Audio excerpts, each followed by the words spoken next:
Well, hello everyone. Welcome back to the Geek Blend, and we're here to answer an age-old question that involves a Kylo Ren plot hole from Episode 9, The Rise of Skywalker.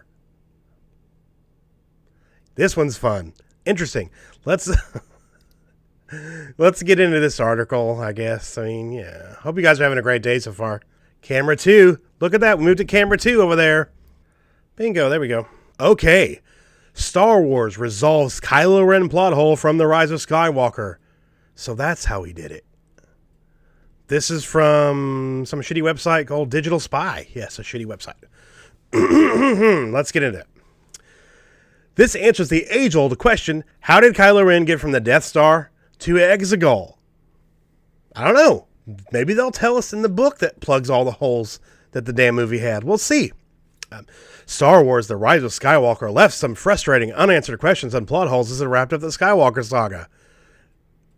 That's an understatement.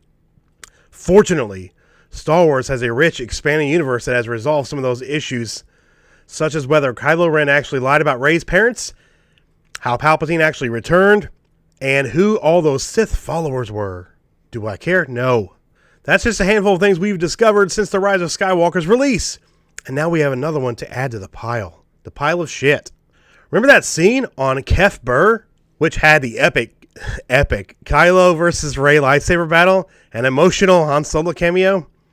Well, I don't remember an epic lightsaber battle in The Rise of Skywalker. Or an emotional Han Solo cameo. Kylo was actually stranded on that moon after Rey took off in his TIE fighter to flee to Ahch-To. Bless you. No shit, you say. Well, you mean after she stole his ship, he was marooned? No, that's not true. He could just walk there. Great reporting, Digital Spy.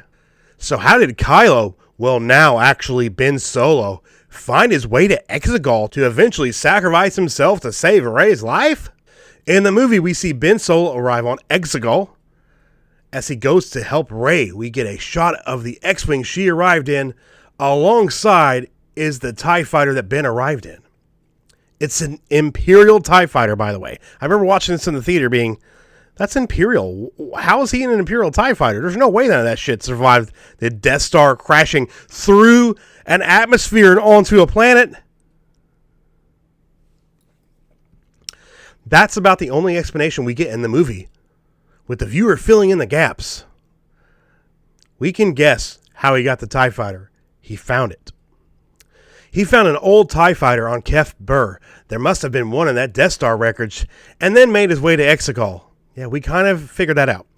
Simple, but it didn't really make too much sense, because how the fuck did he get to Exegol? He needed a wayfinder to get to Exegol.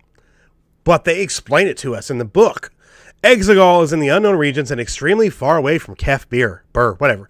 TIE fighters don't have hyperdrive, so how did Ben manage to make the journey in time and in a presumably very old TIE fighter that probably doesn't work? And without a Sith wayfinder to guide him, how did Ben manage to get to Exegol in the first place? Yes, he'd been there before, but that's an impressive feat of navigation to get there from a planet he'd never visited before. Fortunately, The Rise of Skywalker Expanded Edition, written by Ray Carson, has all the answers you were looking for and more. Back on Kef Burr, Ben had to climb through the ruins of the Death Star to find the hangar bay, and it took some time to find an old Scout-class TIE and coax it into flying for him. The good thing about this model is that it actually has a capable hyperdrive, so that's one problem fixed. What luck that he found one of those just laying around that was still working! As for how Ben actually managed to make it to Exegol, he then followed Rey's transmitted tracking markers toward Exegol, but the Scout's barely functioning navicomputers had taken a wrong turn, and he had found himself grinding through unknown rough space, it reads. So he finds himself grinding through unknown space, but seems to get there anyway? I thought it was called unknown space for a reason. Not sure. It had taken all his concentration to correct his course and get back on track. If all we have to do is concentrate when we're lost, we'll find directions to that place. After his unexpected detour, Ben then arrives on Exegol, and the rest is history.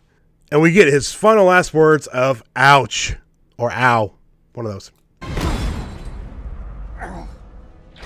So, Kylo Ren, now Ben Solo, goes through the Death Star wreckage to find the hangar bay, which probably would have taken him like over a month.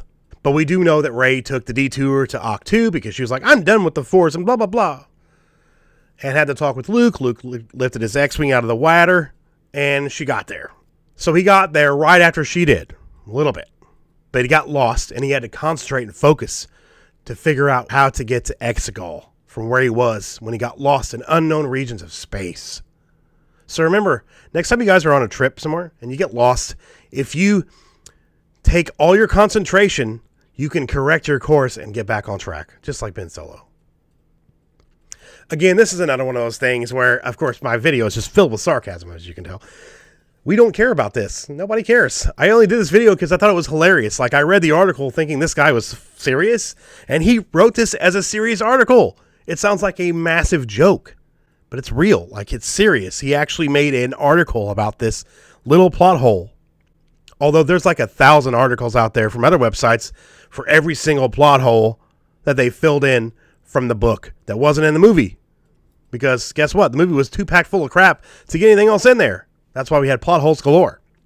And because the script was terrible and the story was awful. Poorly done. But yeah, if you ever wondered how he got to Exegol, this is how. He found a TIE fighter that worked on the Death Star that fell through the atmosphere and crash landed into the ocean. That's how it happened.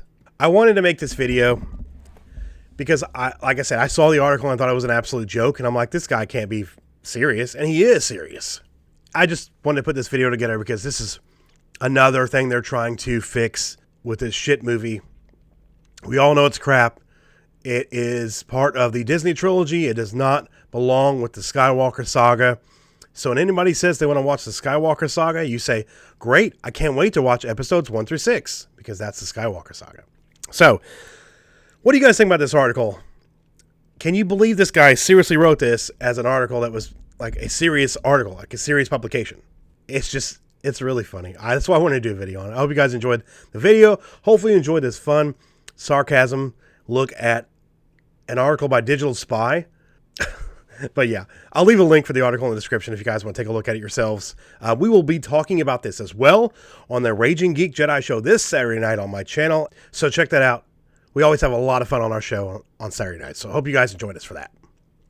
Leave a like on the video. It really does help us out here on the channel, and it helps people find us. And if you've never visited the Geek Blend and you do like what you see and you do want to see more, click the subscribe button and also hit the bell for notifications so you can stay up to date on everything we release here on the channel.